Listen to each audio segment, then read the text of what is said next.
এমন এক পরিস্থিতি পরিবেশের মধ্যে আজকে দেশ দাঁড়িয়ে রয়েছে, যেখানে দেশের স্বরাষ্ট্রমন্ত্রী তিনি বলছেন আম্বেদকরের নাম নেওয়া একটা ফ্যাশন হয়ে গেছে। কেউ যদি আম্বেদকর আম্বেদকর বলছে, স্বরাষ্ট্রমন্ত্রী অমিত শাহর গায়ে লাগছে।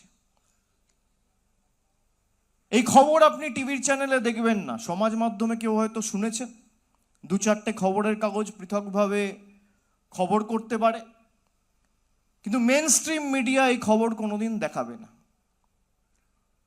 বিজেপির একাধিক নেতা কর্মী যেভাবে এসসি এসটি সম্প্রদায়ের প্রতিনিধিদের অপমানিত করেছে, বিশেষ করে 2014 সালে বিজেপি সরকারে ক্ষমতায় আসার পর থেকে আপনারা সবাই সেটা দেখেছেন। কিছু তথ্য যদি আপনাদের সামনে রাখি, শেষ যে এনসিআরবির ডেটা, অর্থাৎ ন্যাশনাল ক্রাইম রেকর্ড ব্যুরো 2025 সালের সেপ্টেম্বর মাসে যে ডেটা পাবলিশ হয়েছে, 2023 সালের যে রিপোর্ট হয়েছে, সেই রিপোর্টে যে রাজ্যগুলো শীর্ষে রয়েছে, তপশিলি জাতির মানুষের বিরুদ্ধে একাধিক অপরাধ, নির্যাতন বা আক্রমণাত্মক ঘটনার ক্ষেত্রে 1 নম্বর স্থানে রয়েছে যে রাজ্য বা প্রদেশ, তার নাম উত্তরপ্রদেশ। 2 নম্বর স্থানে রয়েছে রাজস্থান। 3 নম্বর স্থানে রয়েছে মধ্যপ্রদেশ। উত্তরপ্রদেশে তপশিলি জাতি মানুষের বিরুদ্ধে মোট নির্যাতন এবং অপরাধের ঘটনার সংখ্যা হচ্ছে 15,130টি। 1টা 2টো 4টে 10টা 100 200 নয়, 15,130। 2 নম্বর স্থানে রাজস্থান, 8,449টি ঘটনা। এটা আমি খালি এসসি বলছি। 3 নম্বর স্থানে রয়েছে মধ্যপ্রদেশ, 8,232টি ঘটনা।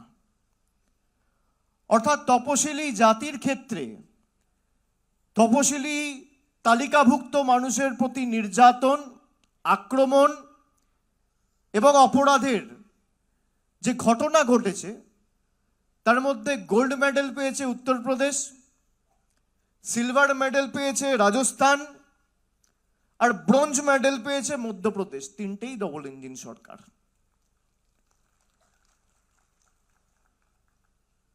আমি যদি এবার জনজাতি মূলবাসীদের ক্ষেত্রে আপনাদের উদাহরণ দিই, এই তথ্য আমার নয়, এই তথ্য অমিত শাহের মন্ত্রকের। 1 নম্বর স্থানে রয়েছে মণিপুর। ঘটনার সংখ্যা, আদিবাসীদের উপর নির্যাতন বা অপরাধের ঘটনা ঘটেছে মণিপুরে 3,399টি, মানে প্রায় 3,400। 2 নম্বর স্থানে রয়েছেন মধ্যপ্রদেশ। ঘটনার সংখ্যা 2,858। 3 নম্বর স্থানে রয়েছে রাজস্থান। ঘটনার সংখ্যা 2,453। 3টেই ডবল ইঞ্জিন সরকার। যারা দলিত, আদিবাসী, জনজাতি, মূলবাসী, তপশিলীদের উপর দিনের পর দিন অত্যাচার করে, নির্যাতন করে, আক্রমণ করে, অপমানিত করে, পদে পদে লাঞ্ছিত, নিপীড়িত, অত্যাচারিত, শোষিত, বঞ্চিত করে, তারা আর যাই হোক সমাজের বন্ধু হতে পারে না। যার নেতৃত্বে হচ্ছে সেই কেন্দ্র সরকারের স্বরাষ্ট্রমন্ত্রী বলছেন আম্বেদকরের নাম জপ করা এখন ফ্যাশন হয়ে গেছে। আজকে সেই তপশিলি জাতির বাংলায় যারা বসবাস করেন বা জনজাতি মূলবাসীর প্রতিনিধি মায়েরা, বোনেরা, আমরা 2021-এ নির্বাচনের আগে আমরা বলেছিলাম তপশিলি মায়েদের বা বোনেদের বা দিদিদের আমাদের সরকার ক্ষমতা এলে আমরা লক্ষ্মীর ভান্ডার দেবো মাসে 1,000। 5 বছরের মধ্যে আজকে 26 সবে শুরু হয়েছে, ফেব্রুয়ারি মাসের বাজেটে ঘোষণা করেছে মার্চের 1 তারিখে তপশিলি জাতি এবং জনজাতি মূলবাসীর মায়েরা 1700 টাকা করে লক্ষ্মীর ভান্ডার পেয়েছেন।